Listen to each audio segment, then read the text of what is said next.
لیکن معز الدین بھی اس قابل نہیں کہ وہ شہنشاہیت کا بار گنا اٹھا سکے، اور وہ تیرا سب سے بڑا بھائی رکن الدین ولی عہد کا امیدوار، تو اس کے بارے میں تو کیا جانتی ہے؟ جب وہ مجھ سے شہزادہ ناصر الدین محمود کی تعزیت کے لیے آیا تھا تو اس کے منہ سے شراب کی بو آ رہی تھی۔ التمش کا چہرہ غصے سے سرخ ہو گیا تھا۔ رضیہ سلطانہ کچھ دیر تک اذیت و کرب کے عالم میں خاموش بیٹھی رہی، پھر اس نے باپ کے سینے پر سر رکھ دیا۔ بابا محترم، آپ تنہا نہیں ہیں، ابھی تو میں زندہ ہوں، طالع آزماؤں کے ایک ایک منصوبے کو خاک میں ملا دوں گی۔ ہاں میری شیر دل بیٹی، مجھے تجھ پر اعتبار ہے، اگر تو نہ ہوتی تو شاید آج التمش بھی زندہ نہ ہوتا۔ یہ کہتے کہتے سلطان کی آنکھوں کے سامنے وہ خوفناک منظر گھوم گیا جب شکار کے دوران ایک شیر نے التمش پر حملہ کر دیا تھا۔ اس وقت رضیہ سلطانہ باپ کے قریب تھی۔ امرائے سلطنت التمش کی زندگی سے مایوس ہو گئے تھے، مگر شہزادی رضیہ نے بڑی دلیری کا ثبوت دیا اور شیر پر تلوار کے کئی وار کیے، یہاں تک کہ جنگل کا بادشاہ ہندوستان کے بادشاہ کے قدموں میں ڈھیر ہو گیا۔ کاش تو لڑکا ہوتی تو تیرا باپ اس طرح اپنے وارثوں کی نااہلی کا ماتم نہ کرتا۔ سلطان التمش خیالات کے حصار سے نکل آیا اور رضیہ کا چہرہ دونوں ہاتھوں میں لے کر بڑی حسرت سے دیکھنے لگا۔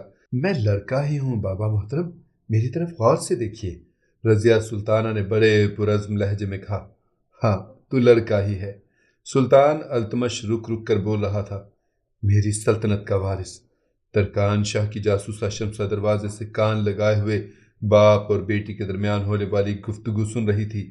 جیسے ہی التمش خاموش ہوا، شمسہ تیز قدموں سے آگے بڑھی اور ترکان شاہ کے کمرے کی طرف جانے لگی۔ جب کنیز شمسہ نے التمش اور شہزادی رضیہ سلطانہ کے درمیان ہونے والی گفتگو ترکان شاہ کو نقل کی تو کچھ دیر کے لیے ملکہ ہند سکتے میں آ گئی۔ کیا یہ بھی ممکن ہے؟ ترکان شاہ کی زبان سے الفاظ ٹوٹ ٹوٹ کر ادا ہو رہے تھے۔ شہزادہ رکن الدین کی مخالفت میں سب کچھ ممکن ہے ملکہ عالیہ، شمسہ نے انتہائی سرد لہجے میں کہا۔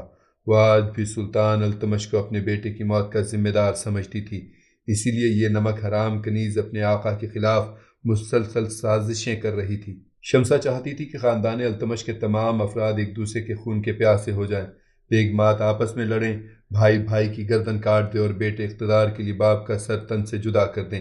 شمسہ کی زبان سے ملکہ عالیہ کا لفظ سن کر ترکان شاہ خوشی سے جھوم اٹھی تھی۔ تو نے کیا کیا شمسہ؟ ترکان شاہ تمام باتیں بھول کر ملکہ عالیہ کے طلسم میں الجھ گئی تھی۔ میرے نزدیک آپ ہی ملکہ عالیہ ہیں۔ عیار شمسہ ترکان شاہ کی اس کمزوری سے فائدہ اٹھانے کی کوشش کر رہی تھی۔ ترکان شاہ نے فوراً ہی اپنی گردن سے قیمتی موتیوں کا ہار اتار کر شمسہ کی طرف بڑھا دیا۔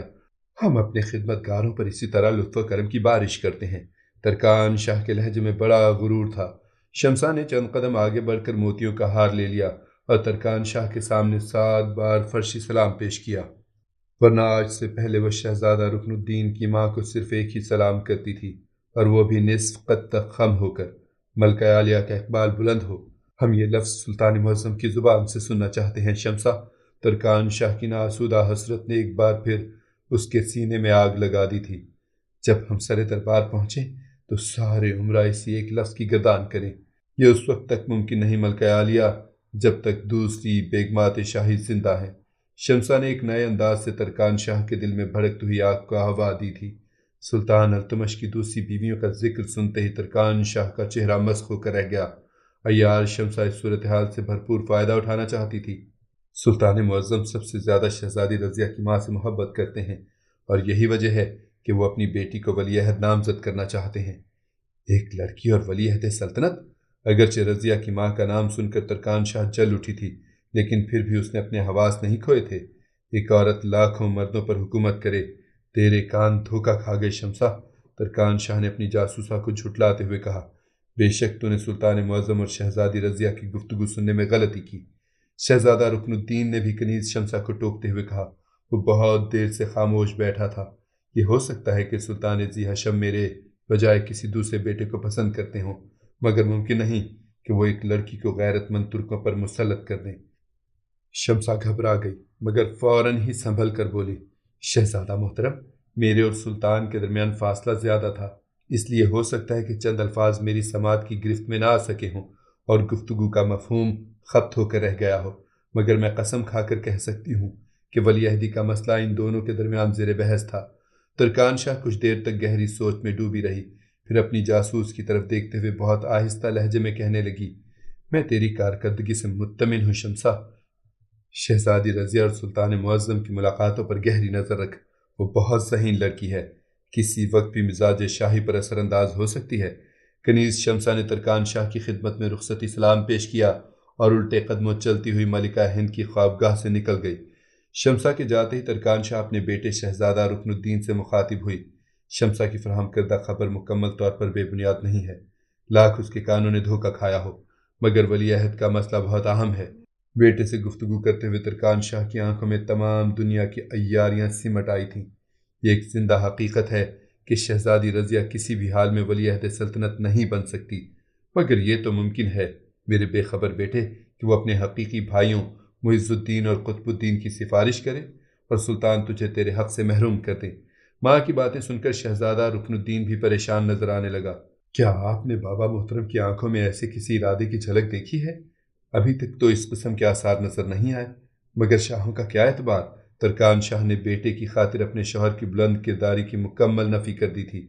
ناصر الدین کی موت کو اتنے دن ہو گئے، اس کی ہڈیاں بھی گل سڑ کر مٹی میں مل چکی ہوں گی، مگر ابھی تک تجھے کوئی عہدہ و منصب نہیں دیا گیا ہے۔ بس سلطان کی یہی خاموشی اس بات کی غماز ہے کہ وہ کسی نتیجے پر نہیں پہنچ سکتے ہیں۔ ہو سکتا ہے کہ رضیہ نے مداخلت کی ہو اور سلطان کی نظریں شہزادہ معز الدین پر مرکوز ہو گئی ہوں۔ پھر میں کیا کروں مادر گرامی؟ شہزادہ رکن الدین کو یوں محسوس ہوا جیسے اس کے خوابوں کا محل ڈھیر ہو گیا ہو اور وہ اس کے ملبے میں دبا کر رہا ہو۔ اس کے سوا ہم کیا کر سکتے ہیں کہ معز الدین کا کام تمام کر ڈالیں؟ ترکان شاہ کی فطری درندگی اس کی آنکھوں سے جھلکنے لگی تھی۔